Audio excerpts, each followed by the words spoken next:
एक सोची समझी साजिश के तहत तरुण का मर्डर किया गया है और तरुण को उस बात की नॉलेज नहीं थी कि वो वहां पे फंस जाएगा। ड्रिंक कर रहा था और ड्रिंक किए हुए थे पूरे घटनाक्रम के दौरान, इस तरीके के आरोप लग रहे हैं। तो ये सब चीजें जो बोली गई सिर्फ सोशल मीडिया पे झूठ फैलाया गया, क्योंकि ऑन पेपर से कहीं मौजूद नहीं है, इसलिए ये इस आरोप को मैं सिरे से नकारता हूँ।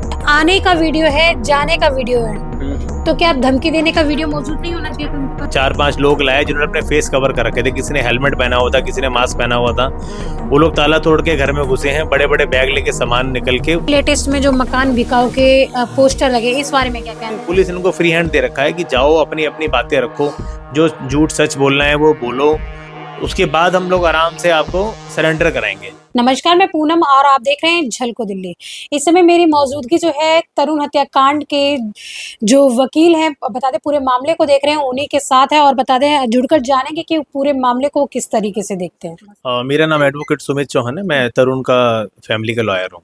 जी, अभी तरुण हत्याकांड को आप किस तरीके से देखते हैं? जैसे कि आरोपी परिवार का कहना है कि सेल्फ डिफेंस की लड़ाई थी।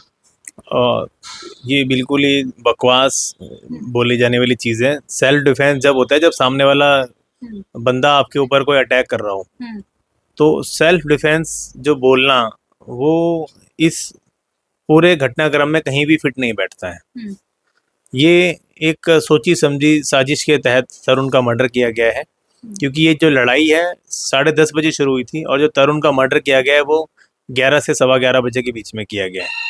वो आधे घंटे में उनको पूरा सोचने समझने का मौका मिला है, क्योंकि तरुण अकेला था, परिवार ने अपने आप को बचाने के लिए अपने अपने घरों में बंद कर लिया था और तरुण को उस बात की नॉलेज नहीं थी कि वो वहां पे फंस जाएगा और वो अपने घर आने वाला था, क्योंकि वो होली नहीं मनाता था, वो अपने अपने घर से दूर अपने दोस्त के पास था और ये जो भीड़ ने उसको घेर के अटैक किया, ये एक बार्बरिक चीज थी। अच्छा, ये भी कहा जा रहा है, जैसे आपने बताया कि तरुण उस समय मौजूद नहीं था वहां पर, तो ऐसा भी कह रहे हैं कि कि तरुण जो है, आप समझ सकते हैं कि जब घर पे नहीं था तो रात को कौन सी होली होती है, तो तरुण ड्रिंक कर रहा था और ड्रिंक किए हुए थे पूरे घटनाक्रम के दौरान, इस तरीके के आरोप लग रहे हैं। देखो, अब ये जो बकवास आरोप हैं इसके बारे में क्या बोला जाए। हम भी कह रहे हैं कि 10:30 बजे होली नहीं खेल रहा था कोई भी, गली का पूरा माहौल शांत था, तरुण के फैमिली के जितने मेंबर्स थे सब लोग लगभग सोने की तैयारी कर रहे थे, क्योंकि तरुण होली के त्योहार पे सेलिब्रेट ज़्यादा नहीं करता था, वो अपने सारी चीज़ों से दूर था। और जो ड्रिंक की बात आ रही है, उसकी बॉडी का पोस्टमार्टम हुआ है, पोस्टमार्टम रिपोर्ट में ऐसी कोई बात नहीं आई है। और मैं आपकी जानकारी के लिए बता दूं, तरुण किसी भी तरीके के नशे से दूर था, हेल्थ कॉन्शियस लड़का था, अपने डाइट पे ध्यान रखता था, जिम जाता था, रेगुलर एक्सरसाइज करता था। तो ये सब चीजें बकवास वही बोल रहा है जो ये ऐसी चीजें खुद करता था। एक और आरोप लग रहा है कि प्रिंस नाम का कोई युवक वहां पे मौजूद था, उसने जिसके ऊपर पानी का गुब्बारा जिस महिला के ऊपर गिरा, उसको फिजिकली अब्यूज किया। देखिए, ये जो आप बातें बता रही हैं, ये बातें व्हाट्सएप पे और फेसबुक पे शुरुआती दिनों में बोली गई थी, जो बिल्कुल ही बेबुनियाद थी, क्योंकि ऐसा एलिगेशन कहीं भी रिटर्न में नहीं आया। अगर ऐसा एलिगेशन उन्होंने लगाया था तो क्या कोई रिटर्न में कंप्लेंट दी गई थी? जवाब है नहीं। आज तक इस बारे में कोई रिटर्न में कंप्लेंट नहीं दी। 3 जगह उन्होंने अपनी जमानत याचिका लगाई, उन तीनों जमानत याचिकाओं में ऐसा कोई जिक्र नहीं था।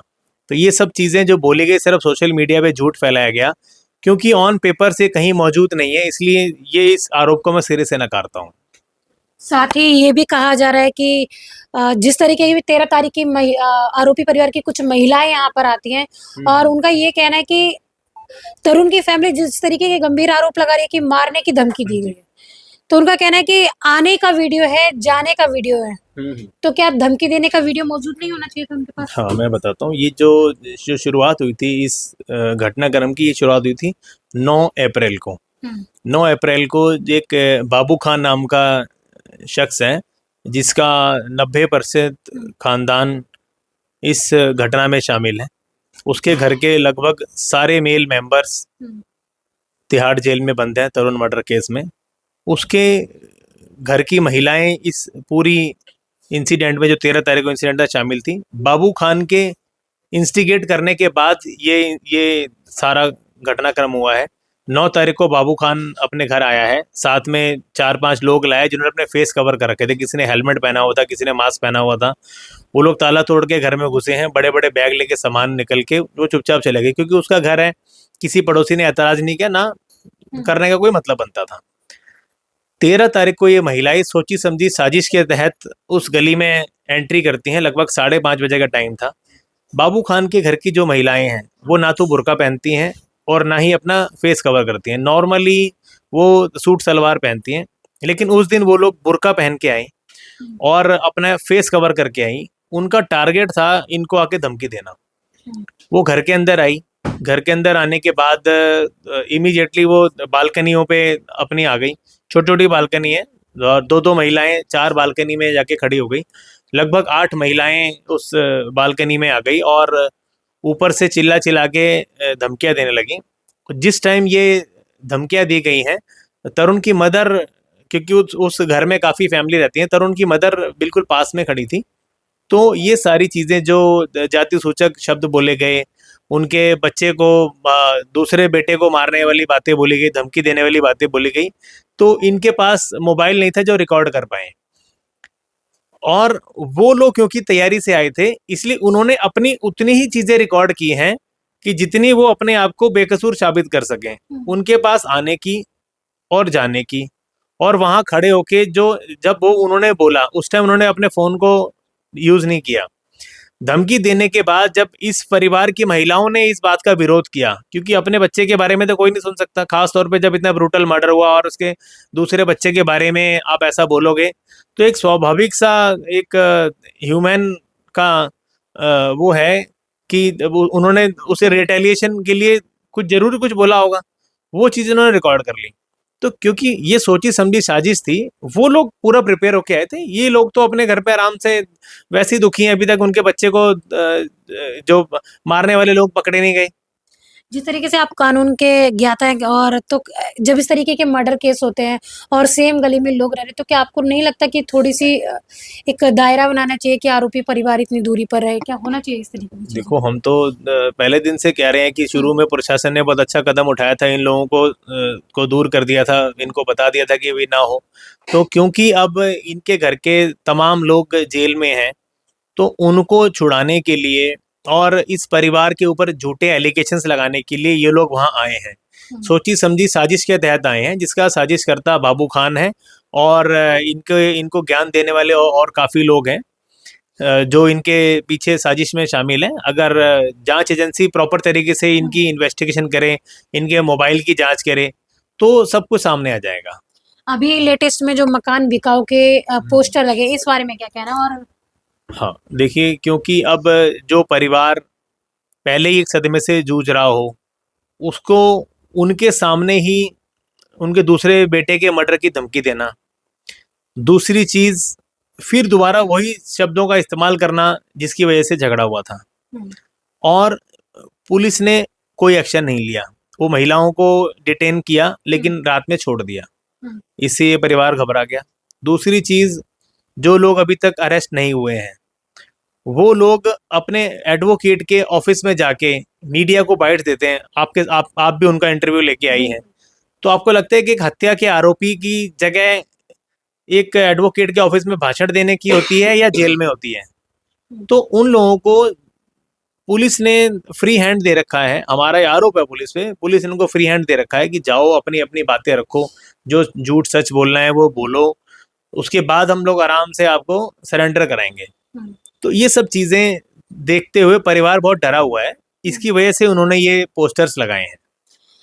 जिस तरीके से मैंने इंटरव्यू लिया, उन लोगों से भी बात हुई मेरी, तो उन लोगों का कहना है कि हम लोग तो वहाँ पे मौजूद नहीं थे, हमारे घर की महिलाओं को फंसाया जा रहा है। और आप बाबू खान का नाम ले रहे हैं बार-बार, तो आप बाबू खान शायद बुजुर्ग बुजुर्ग हैं काफ़ी, तो उनका ये कहना है कि वो तो पूरे घटनाक्रम में बहुत दूर-दूर तक खड़े थे, सिर्फ खड़े होके पूरी घटनाक्रम को उन्होंने देखा है। ये बातें बताइए। हाँ, मैं ये कह रहा हूँ कि जब मर्डर हुआ था उसमें बाबू खान का एक्टिव रोल नहीं था, लेकिन उसके बाद जो घटनाएं हो रही हैं परिवार के साथ में, जैसे अभी ये जो घटनाएं, जो महिलाएं उनके ऊपर धमकी दे रही हैं, उनके ऊपर ये फेक एलिगेशंस लगा रही हैं, और उसके बाद आगे भी कुछ भी हो सकता है। इस पूरी घटनाक्रम का जो जिम्मेवार शख्स है वो बाबू खान है, और जो उस घर की जो महिलाएं हैं वो उस साजिश का हिस्सेदार है, ये मेरा कहना है।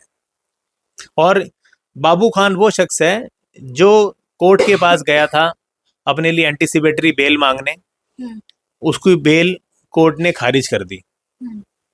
और बाबू खान वो शख्स है जो जेजेबी के अंदर जो जुवेनाइल जो बच्चे बंद हैं उनका केयर टेकर भी बाबू खान है। ये ऐसा बाबू खान ने एफिडेविट देके बताया है कि मैं बिल्कुल स्वस्थ, एकदम मेरे को कोई बीमारी नहीं है, ये उसके एफिडेविट में वहाँ लिखा हुआ है। तो बाबू खान बुजुर्ग बेशक से है, लेकिन उसका दिमाग पूरा अपराधी वाला है। ये कह रहा है आपका। जी।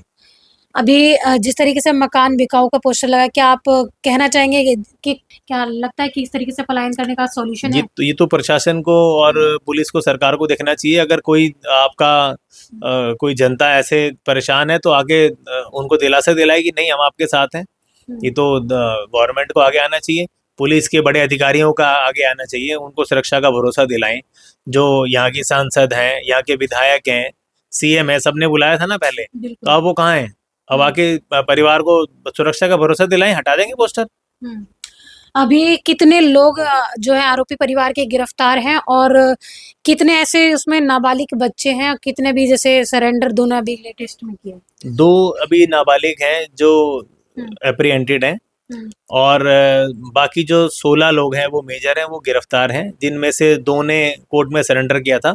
और सरेंडर करने से पहले पूरा स्क्रिप्टेड जो उनका जो वर्जन था वो उन्होंने अपने वकील साहब के वहाँ बैठ के दिया था। और अभी मेरी जानकारी में 4 लोग फरार हैं, जिनको पुलिस नहीं पकड़ रही है। पुलिस उनको भी पूरा मौका दे रही है कि आओ अपने वकील साहब के साथ में बैठो, और फिर परिवार पे और समाज पे फेक एलिगेशंस लगाओ, फिर आराम से अंदर जाना।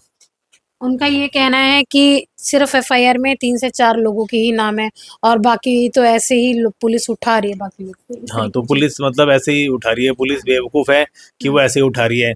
कोर्ट भी उनको बेल नहीं दे रही है, कोर्ट उनको जेल में रख रही है। 22 लोगों के नामजद हैं, और हमने ये भी बोला साथ में कि काफ़ी ऐसे लोग हैं जो हम सामने आने पे पहचान सकते हैं। तो अभी आपने सुना तरुण केस के पूरे मामले को देख रहे हैं जो अधिवक्ता, उनकी पूरी जानकारी सुनी, और किस तरीके से मैनिपुलेट किया जा रहा है पूरे केस का। इनका ये कहना है कि वास्तव में 4 लोग अभी भी फरार है।